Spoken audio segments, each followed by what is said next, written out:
ఆ తర్వాత ఇప్పుడు పెద్ద పెద్ద హీరోలతో కూడా చేసినటువంటి సినిమాలు ఉన్నాయి కదా, వాటిలలో కూడా ఇలాంటి ఫన్నీ మూమెంట్స్ అనుభవాలు ఉంటాయి కదా.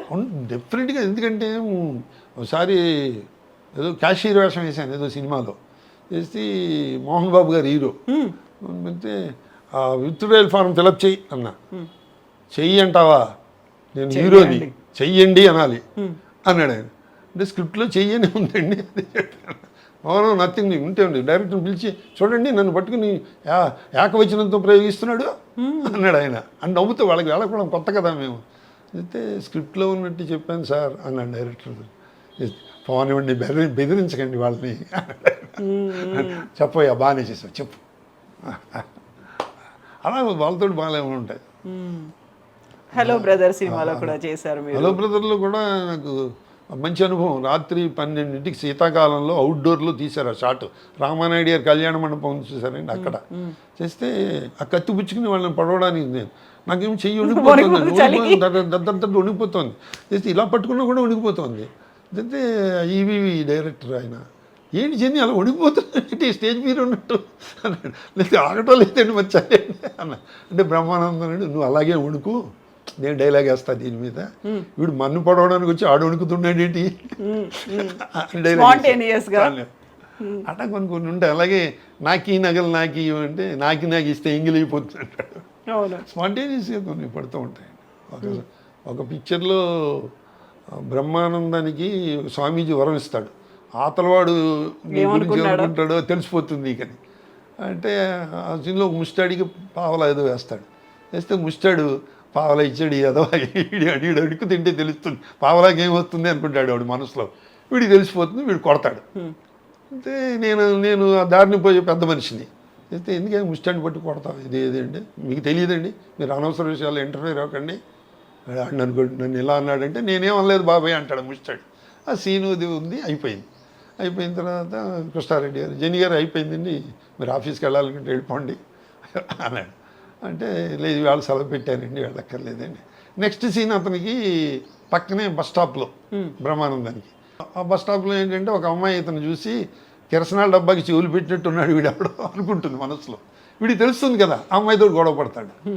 నేనేంటి వెళ్ళిపోమన్నారు, ఇంకింటి పెడతాం బ్రహ్మానందం చేస్తున్నాడు కదా అని అక్కడికి వెళ్ళాను నేను. అంటే బ్రహ్మానందం అన్నాడు, నేను ఎక్కడికి వెళ్తే అక్కడికి వస్తావా అన్నాడు. అంటే నువ్వు ఎక్కడికి వెళ్తే అక్కడ గొడవ పడతావా అన్నాను నేను.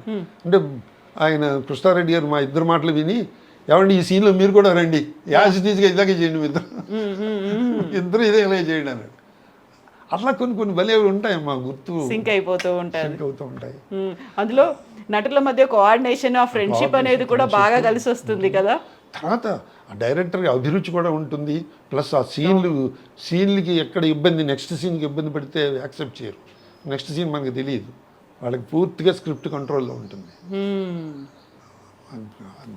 నిజంగా ఆ థ్రిల్ అనుభవించకపోతే ఏమి మొన్న నేను చెప్పాను కదా అమలాపురం వెళ్ళాను లాస్ట్ మంత్, ఈ బంగారు మురుగు దానికి నేను లెక్కల మాస్టర్ని, ఆ బామ్మగారికి హెల్ప్ చేస్తూ ఉంటా. చెప్తే నేను ఏమండి పేపర్లు దిద్దుతూ ఉంటారు మీరండి, డైరెక్టర్గా చెప్పారు, పేపర్లు దిద్దుతూ ఉంటారు ఆవిడ వస్తుందండి అంటే దిద్దుతోంటి చిన్న గ్యాప్ వస్తుంది కదండి ఆవిడ వచ్చే లోపల.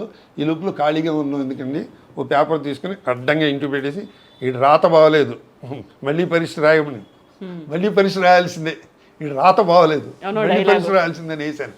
బాగుందండి ఇది బాగుంది, మా అబ్బాయి జాతకం చూసారా అని అడుగుతుంది ఆవిడ.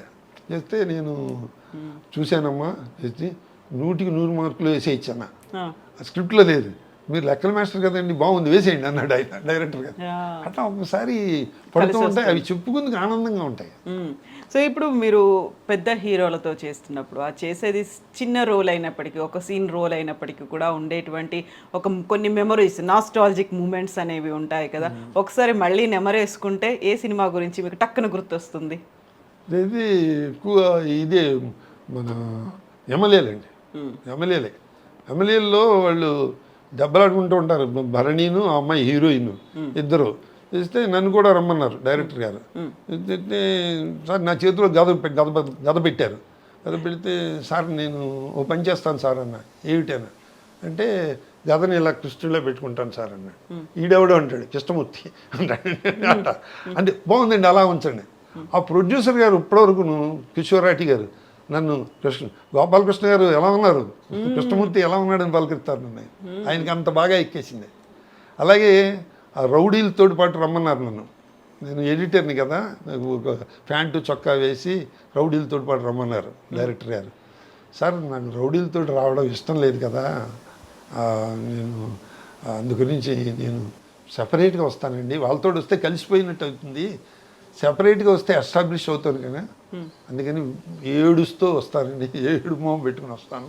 నెక్స్ట్ డైలాగ్ ఉంది కదండి, హాయిగా ఫ్యాన్ కింద కూర్చొని రాసుకునేవాడిని, ఈ ప్యాంట్ ఏమిటో ఈ షర్ట్ ఏంటో, ఈ రోడ్ల మీద తిరగడం ఏంటో అది డైలాగ్ ఉంది కదా సార్, అందుకని సెపరేట్గా వస్తానండి, అప్పుడు ఎస్టాబ్లిష్. బాగుందండి, ఆలోచన బాగుంది, వాళ్ళతో రావడం నాకు ఇష్టం లేదు కదా అని.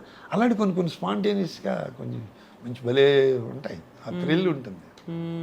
ఒకవైపు నాగార్జున గారితో చేశారు, మరోవైపు అల్లు అర్జున్తో చేశారు. నాగార్జున గారితో అండి ఆయన సీరియల్ చేశారు, ప్రేమ అనుకుంటాను.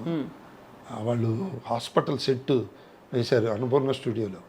అయితే నేను హీరోయిన్ ఫాదర్నండి, చిన్నప్పుడే మదర్ పోతుంది. ఫస్ట్ డేనే అమ్మాయి ఎంబీబీఎస్ చదువుతూ ఉంటుంది అన్నమాట హీరోయిన్.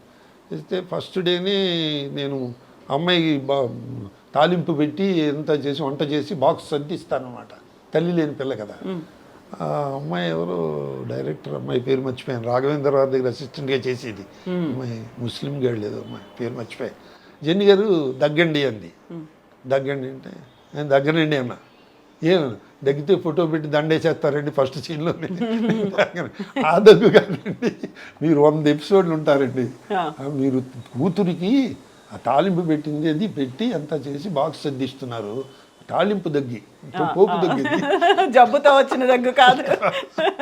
అలా అయితే దగ్గుతానమ్మా, ఎంతసేపు నేను దగ్గుతాను. అంటే దానికి నేను రోజు స్టూడియోలో వెళ్తుంటే ఆయన నాగార్జున గారు పిలిచారు, ఇలా రండి, నా పేరు కూడా తెలియదు అని సార్ పిలిచారు. అంటే ఎవరో పక్కన ఉన్నవాడు జెన్నీ అండి ఆర్టిస్ట్, నేను చూసాం, బాగుందండి కీప్ ఇట్ అప్ అని. ఒళ్ళు ఉప్పొంగిపోయింది నాకు. తర్వాత ఆయనతో ఏదో సినిమా చేస్తూ నేను నా అసిస్టెంట్ లేడు, నా దగ్గర అద్దం లేదు. అయితే నాగార్జున గారి అసిస్టెంట్ని బాబు ఒకసారి అద్దం ఇయ్యన్నా. అలా అడగకూడదు హీరో, నాకు అది తెలియకూడదు. ఆయన ఇచ్చారు, అసిస్టెంట్ ఇచ్చాడు. ఇలా చెప్పండి సార్, మీ అద్దంలో చూసుంటే నేను కూడా అందంగా ఉన్నానండి అన్న. అంటే ఆయన నవ్వి కుర్రవాదవాళ్ళు వీళ్ళకి మాట్లాడడం తెలియదు. ఇప్పుడు మొన్న ఏదో యాడ్ చేసామండి, గోల్డ్ స్పాట్ ఏదో యాడ్ చేసినప్పుడు సార్ సో అండి గుర్తున్నారండి, నా అద్దం పుచ్చుకున్నారు కదా మీరు, అద్దం సీన్ కూడా గుర్తుంది. అయితే అవి కొన్ని మంచి మృదుస్థుతులు ఉంటాయి. సన్ ఆఫ్ సత్యమూర్తి సినిమాలో అల్లు అర్జున్తో కలిసి చేశారు మీరు. బ్యూటిఫుల్ సీన్ అండి అది.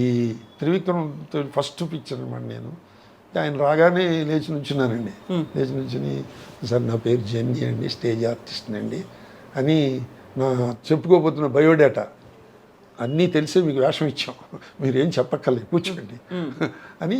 మీకు కథ చెప్పారా, సీన్ చెప్పారా అన్నాడు.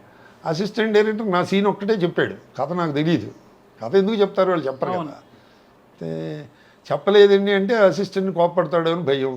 అప్పుడు కొంచెం అనుభవం వచ్చింది. అంటే ఇలా ఆవు తోకతోటి ఊపినట్టుగా ఊపేశారు తలంతా, తలతోటి అబద్ధం ఆడి తోకతోటి నిజం చెప్పిందని. ఎందుకంటే తోక ముట్టుకుంటే పుణ్యం అంటారు, అలాగా ఆయనకు అర్థమైపోయింది. చేసి ఆయన సీన్ మొత్తం చెప్పి, అంటే సింపుల్గా చెప్పి, అతనికి గొప్ప ఆస్తిపరుడు అండి, ఆస్తి పోగొట్టుకుంటాడు, ఇట్లా అద్దెకి వస్తాడు మీ ఇంట్లో, మీరు వ్యంగ్యంగా మాట్లాడతారు, మీరు విలన్ కాదు, వాడి కోపం వచ్చేలా మాట్లాడాలి, చేస్తే లాక్ కొడతాడు లాస్ట్లో. అయితే అప్పుడప్పుడు వస్తూ ఉండండి మాకు సరదాగా ఉంటుంది అంటాడు. అదండి సీను అని చెప్పి మొత్తం అంతా చెప్పాడు ఆయన. అంటే అలా అని చెప్పి విలన్ అనుకోకండి, హీరోని తిట్టరు, చాలా సెటైర్గా మాట్లాడతారు, వ్యంగ్యంగాను. మీ నాన్న జేబులో రూపాయి ఉంటే 100 రూపాయలే పెట్టేవాడు, అనుభవించారు భాగం. వాడిని కెలుకుతున్నట్టుగా హీరో అర్జున్ అనమాట. ఆ సీన్లో లాస్ట్లో కొడతాడండి, రిహార్సల్లో పర్ఫెక్ట్గా కొట్టాడు ఆయన. టేకులో వచ్చేటప్పటికి ఆయన వేలు నా గ్లాస్కి తగిలింది, వెళ్ళి కింద పడిపోయి బద్దలైపోయింది, పడిపోయి టేక్ ఓకే అయిపోయింది. చేస్తే ఆయన అల్లు అర్జున్ చేసి సారీ సార్ లేదండి యాక్సిడెంటల్గా అయింది ఇది అని. వాళ్ళ అసిస్టెంట్ పిలిచి నేను కళ్ళజోడు కొనిపెట్టు అంటే వద్దండి నేను తీసుకోవాల్సిందే, పెద్దవారు మీరు, నా చిన్నప్పటి నుంచి చూస్తున్నాను మిమ్మల్ని, ఇది అది అంటే కొట్టినవాడికే వరం ఇచ్చే యోగ్యత కూడా ఉంటుంటండి, మీరు ఒక వరం ఇస్తే మీ డబ్బులతో కొనుక్కుంటాను. ఏం వరం? మీరు వేసే ప్రతి సినిమాలో నాకు చిన్న వేషం ఇవ్వాలండి. దానికి పెద్ద వరం అండి, యూ డిజర్వ్, తప్పకుండానండి, టచ్లో ఉండండి అని చెప్పి వాళ్ళ మేనేజర్ని పంపించి నన్ను ఇలా కళ్ళజోడు షాప్కి తీసుకెళ్ళి అక్కడ కళ్ళజోడు కొనిపించి ఆ బిల్లు ఆయన తీసుకుని అంత అంత సౌకర్యుడు. ఎక్కడ కనపడినా సరే ఎలా ఉన్నాడు, కళ్ళజోడు బాగుందా అంటూ ఉంటాడు. ఓకే. సో